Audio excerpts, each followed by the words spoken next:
Hello everyone, just a quick reminder, you can now support us on Patreon. You can get this show and all our shows a day early, and lots of other goodies by supporting us. If you like what we do, and you want to see us do more, you can find us at patreon.com/StudioOmegaYT. Thanks for your time, guys.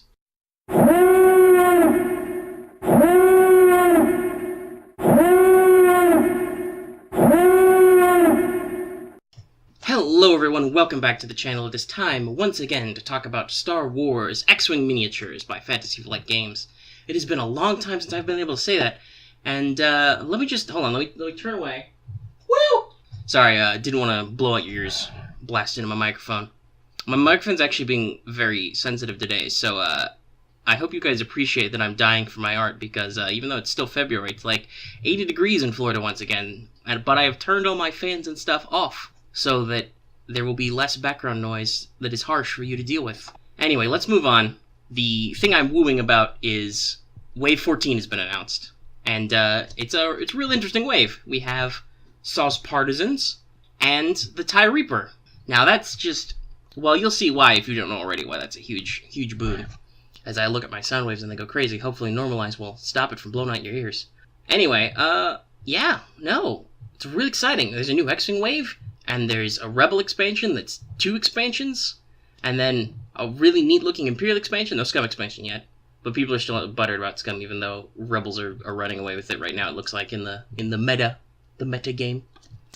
I would expect, though, that Scum, almost said Rebels, Scum will probably be getting a Scum Falcon with the unique sculpt from that Solo, when that movie is closer to coming out, because that's coming out in May, so it'll probably be out before this wave is. Anyway, that's enough intro babble. Let's go ahead and cut in and jump into Saw's Partisans. So, Saw's Partisans. Well, would you look at that? It's an Aces pack. They even say it's akin to that, even though they call it a regular wave expansion, with X-Wing and with a U-Wing in the Partisan colors. That lovely black and white look, though I think they say red and white or something in the article. Hopefully they'll change that. So yeah, it's an Aces pack, basically. It's got a U-Wing in box and an X-Wing in box. So, that's great. That's really great, actually, because those are some of my favorite ships, even though I don't play a lot of generic X-Wings, because I bought the TFA core, so anyway. But I love U-Wings, and I'm saddened by how underappreciated they are, and also how much they don't really do too much, but hopefully we're going to fix that with this pack. So, yeah, I'm guessing since it's a Delo pack, it'll be a little expensive. So, hey, yo, if you guys could buy some shirts or something. I'm joking. I don't think I even make any X-Wing shirts, but if you want me to produce shirts in our store, because we do that now, go ahead and let me know what kind of designs you want. Have I said anything dumb about X-Wing you'd appreciate? Anyway, this isn't going to be like a lot of our usual talk about stuff, because there's nothing really to break down. You should be familiar with the core X-Wing and U-Wing stats. Let's just look at what we've got for sure. Well, not for sure, because that'll be later to save me on editing. So we'll talk about the targeting Scrambler in a second. So let's look at the cards we can figure out. So looks to be 4 new X-Wing pilots, though one of the pilots is a new PS1, the Cavern Angel Zealot, who there are 5 of, so I'm guessing there's going to be some kind of cost reduction in there, so you can actually run 5. Then there's 2 tubes is, I guess, 4. There's somebody whose name I can't read at 5, and then we have Colby Spurdo at PS7, so that's a 4, a 5, and a 7 unique pilots, and a PS1 generic. Spurdo costs 26 points, he has an EPT, and his pilot ability reads, after you perform a boost or barrel roll action, you may flip your equipped servomotor S-Foils upgrade card. So that's an interesting thing, and yes, it does look to be there's some X-Wing fixes in this pack. There is the servomotor S-Foils, which appear to have open and closed variants. And there is some suspicion, given that it looks like it's closed in the box but open in the spread, that the Partisan X-Wing may actually have open and closing S-Foils, which would require a new sculpt. So that'll be interesting, but that's not confirmed. We'll see. And obviously the U-Wings, pivot wings, do slide. So there's not a lot of confirmation about what the Servomotor S-Foils does. It has open and closed. It looks to be a modification. An important thing to note is that several cards seem to say T65 X-Wing, so it looks like we're going to get some kind of errata or something, probably in the rules booklet, that'll be like, yo, all generic X-Wings count as T65 X-Wings. Even though in the spread it clearly says that they're still X-Wing, so don't know what they're doing there. For the rest of the X-Wing stuff, though, there's, like I said, the Servomotor S-Foils. They have an open and closed. We can't really make out too much yet. There is definitely a boost action on the servomotor S-foils, so it looks like you get to do some kind of boosting. And then there's something to do with the turn icon in the open, so we're not really sure. But that's yeah, there's your S-foils. But they're not just generic S-foils, they're servomotor S-foils, so it's clearly some kind of modification. And then there's, we're guessing, Renegade Refit, which is a title, I'm guessing. It looks like you can equip more than one modification. So you can still servomotor S-foils and integrated astromech, if you like. What exactly the rest of it does, since that's very high up on the card, we don't know. And then there's another copy of Flight Assist Astromech. I'm trying to remember what the second A, or the first A technically, in FAA was. But it looks like there's another copy, only a single one, of Flight Assist Astromech, so you'll only get 2 if you buy one of these, and, what's it, the Phantom 2? Maybe you bought more than one Phantom 2? I don't know. It does seem a little stingy to do that, but there are some other new cards in here, so we'll see. I think that's all there is that's really X-Wing focused, so let's move on to the U-Wing. We have 2 pilots, something with an MAG that's PS5, and then Saw Gerrera at PS6, both uniques. There are no new generic U-Wing pilots, and nothing else really important. There's another copy of the Pivot Wing title, and there's no new titles or anything. So it looks like what the U-Wing mostly gets is going to be pilot abilities. There's a new system card, but we'll talk about that in a second. There's a Saw Gerrera pilot, crew card, in addition to his pilot, I should say. Sorry, there's a lot of data in this spread, so I'm probably talking very fast about it. But, yeah, so there's a new Saw Gerrera crew card. Rebel only. When attacking, you may suffer 1 damage to change all of your focus results to crit results. Very Saw. He's only 1 point, so there you go. There's your gonna help fucking everybody crew for Rebels. A 1 point crew, you can suffer 1 damage to flip focuses to crits. A lot of people are talking about him on Nora, because you can add that focus rather, and then you take a damage. If you have like R2-D2, you can regen it. So we'll see. There's another crew in there that's unique, whose name I can't read for sure, but I'm assuming it's the other U-Wing pilot, Magver, and then it's all just cut off to me, even if I zoomed way in, you can't see it. There's also a couple of EPTs in here, it looks like. There's another copy of Crackshot, and there's 2 of something, which is like the, and then Kerr, and it looks like it's got the, I can't tell what it is. I think it might be sort of like a Corellian ship or something, I don't know. But it looks like an EPT that's probably like the Corellian Slip or the Corellian Send-Off. We'll see about that. So, let's step down and let's jump into the one upgrade card we do have spoiled. So the one thing we have firmly spoiled in this pack, besides all the stuff that's obviously visible, is the Targeting Scrambler. It is a unique systems upgrade for 0 points. At the start of the planning phase, you may receive a Weapons Disabled token to choose 1 ship at range 1 to 3 and assign it the Scrambled condition. And then Scrambled is when attacking a ship at range 1 with the Targeting Scrambler upgrade, you cannot modify your attack dice. At the end of the combat phase, remove this card. So, at first I thought Targeting Scrambler wasn't unique, but it is. They're both unique. So I will say, even for 0 points, that seems a little harsh. You can only get 1 Targeting Scrambler. At 0 points, so it's really easy to fit into a lot of lists. And just, it's in general, it's the, if you think that an enemy will be at range 1 of you, and you want to be safe, just pass it out. You do it for free at the start of the planning phase. It's somebody who starts at range 1 to 3 of you. Other than that, yeah, I don't know. It's definitely interesting for yonder U-Wings, I think. Obviously, it can't be equipped to the X-Wing unless there's a system slot in Renegade Refit.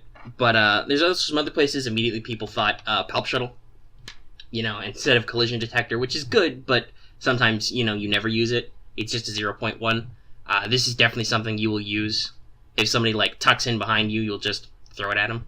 I think I read that I just realized, I was looking back, did I actually read what Scramble does? You can't modify your attack dice. I think I said that. I hope I said that before. But yeah, I guess there's not a lot to say about Targeting Scrambler yet, other than I love the art. Just smashing a big red button with your fist. We'll see what people do with it. I think that's a little restrictive, but that's okay. You can lean on the safe side with upgrades. That's good. That's fine, FFG. So let's talk about the TIE Reaper. Die! Die! Die! Thank you, Reaper. Alright, so this is an actual new ship, so we've got some lovely actual explaining to do. The TIE Reaper showed up a couple of times in Rogue One as the spooky Death Trooper transport and stuff, and that seems to be what its major function is. So let's run down the line. This is a small base ship, by the way. Here's another small base ship, Imperial small base ship that's freaking huge, just like the Silencer. But you've got 3 attack, 1 agility, 6 hull, 2 shields. you have the Focus, Evade, and Jam actions. Special note, in Epic, the Jam action gives stress tokens. However, it appears, at least the way the article is phrased, that it does the Jam token in Standard. Now, whether or not it assigns 2 Jam tokens, that'll be very interesting. But as it is, just a Jam token as an action. Not necessarily great, not necessarily bad, just a new thing to do. It's not as good as the Epic version. We'll see if this persists. Either way, it's action denial, but it's different kinds of denial. Let's see. So everyone has 2 crew slots, and then the highest level, at least the PS6, has an EPT. The PS6 costs 26 points, so we're looking at like 19 or 20 points for the PS1 guy, because there's an EPT and an ability and several points of pilot skill. That could be a real discount, because in case you didn't notice, 2 crew slots. They even point out in the article, you can put Palp on this baby. The issue, I think, is that it's got less health than a Lambda, so you might not. It's got no system slot, so you can't, like, throw Collision Detector or the new Targeting Scrambler on there. And the only maneuver we see is that it's got a red 2-turn, just like a Lambda. There does appear to be a TIE Reaper title, which is Advanced Ailerons. And then there's something like Treat Your Blanks as a maneuver, so treat your somethings as a something maneuver. Immediately after you reveal your dial, if you are not stressed, you may do a white, and it looks like a turn. So it looks like Advanced Ailerons lets you bank turn. Like, instead of doing a pseudo boost, you can do pseudo turns. Maybe you can also do banks and stuff. So that's pretty interesting to throw in there, that it gives it a little flexibility. What else is in there? So we've got a PS1 generic. We've got 3 uniques. The only one we can see is Major Vermeil. When attacking, if the defender does not have a focus or evade token, you may change one of your focus or blank results to a hit result. That'll go great with a jam action. You can token strip or prevent tokens from stacking up because he's only PS6. And then, pop a drop on him with your 3 attack dice. And yes, it is a TIE, and it has 1 agility. Thus, it is acceptable to lightweight frame. And then there's a shitload of crew upgrades in here. Death Troopers is spoiled, so we'll talk about that in a second. There's 2 copies of the Systems Officer, who I don't remember what he does. Let me go look that up. I'll look up for you, because you probably don't remember what Systems Officer does. But Systems Officer is not new. After you execute a green maneuver, choose another friendly ship at range 1. That ship may acquire a target lock for 2 points, so that's a great addition to the TIE Reaper. Lets it be a support boat. Then we also have Director Krennic is unique. Death Troopers are unique. Then there's a Tactical Officer and an ISB Agent, it looks like, which are not unique crew. So, more support boat options. There's some kind of, I'm guessing, an EPT. The art looks familiar, but I don't remember what card it's from. We'll see what it is. I have a guess, actually. Double check. The beauty of Truncate Silence means that I can let there be long pauses, and audio editing will just remove it. No, it's not Draw Fire. Shit. I thought it was for sure. Alright, I have no idea I have no idea off the top of my head what card art, if any, that responds to, but I definitely recognize that art. It looks like one of the Wreath Squadron covers. So let's talk about Director Krennic, since we can actually see... Oh, I should mention there also looks to be a small ship modification, something about multi-camo. Don't know. Yeah, so let's talk about Director Krennic. Krennic is 5 points, he's a single crew slot, so you cannot put him on a TIE shuttle. That is another reason why the TIE Reaper is great. But during setup, before the Place Forces step, assign the optimized prototype condition to a friendly Galactic Empire ship with 3 or fewer shields. Now you wonder yourself, why 3 or fewer shields? That's because the optimized prototype condition, we can see, does for sure increase your shield value by 1, and then once per round, when performing a primary weapon attack, you may spend one of the die results to remove 1 shield from the defender. So even if you blank, you can do shield damage. Real great. This is a cool mechanic, I think. A lot of people are complaining about condition cards, but this is, I think, a real good way to take conditions. Director Krennic obviously has a souped-up super TIE on hand. Now note, this says Galactic Empire, not Empire, Galactic Empire. So, you can't pop it on Omega Leader, you can't pop it on Kylo, on Quick Draw, any of that.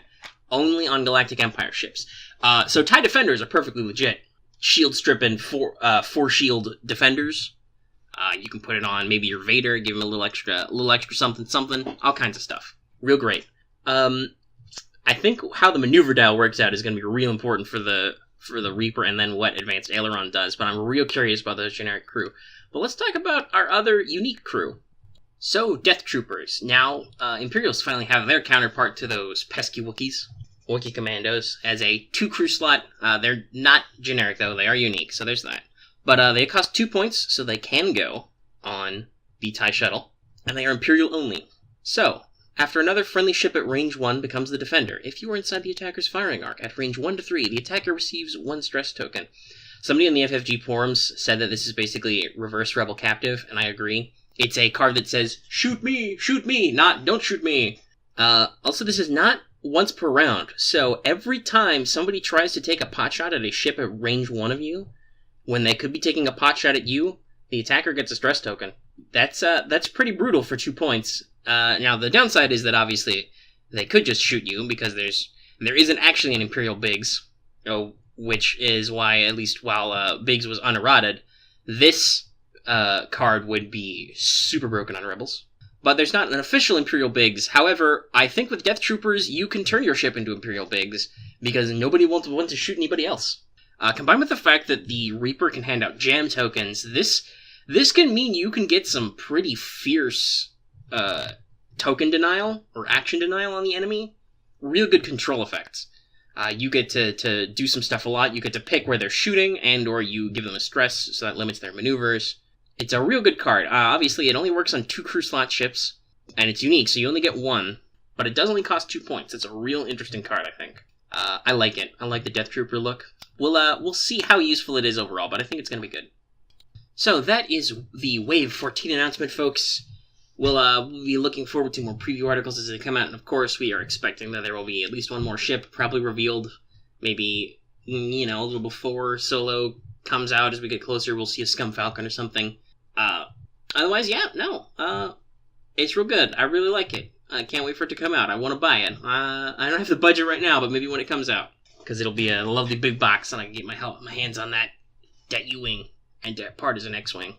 You guys can always help me out with that, though. We'll talk about that in a second, I think. But, yeah, I'm glad to return to X-Wing videos on my channel. Maybe we'll have some other ideas. There is still one SWX product code out there that's not used, 71, I think. Given that the TLJ ships were so early, I'm guessing it's either the Resistance A-Wing that's been delayed, or that's the Scum Falcon, the Solo Falcon, which has been known about for a while, but not, fully revealed. Yeah, well, we'll see. Alright, so let's round this video out. If you like this video, give it a like. That's always great for the channel, helps the algorithm spread, lets other people see it. And obviously, if you also like it, be sure to tell people about it. If you have any comments, leave those in the comment section down below. If you have any thoughts about what you're going to do with your Partisan X-Wings and U-Wings, or your TIE Reaper. Also, we have a community Discord. I don't know if I've said that on an X-Wing video I've done, but we got a community Discord. So go ahead and check that out. There aren't a lot of people who post about X-Wing there, but you could be one of the first. And of course, if you are new here and you've not already, please subscribe to the channel as the best way to get our videos as they come out, so when they do spoilers on the full thing, that'll be a great way to keep track of it. The only other way that's good is to support us on Patreon. You can get these videos up to a day early, as well as audio releases of some of our more general topics. And lots of other goodies. We also have a merch store. I don't know if I've said that on an X-Wing video either, so if you want to buy a shirt with our channel logo on it, or some other dumb quotes we've had from stuff, be sure to check that out. Like I said, we're real open to merch design, so if you have something we've said about X-Wing that you want on a shirt, I'll be sure to do that. And anyway, let's round out. It's been a long time since I've been able to say that, but happy flying, everybody. Thanks for your time.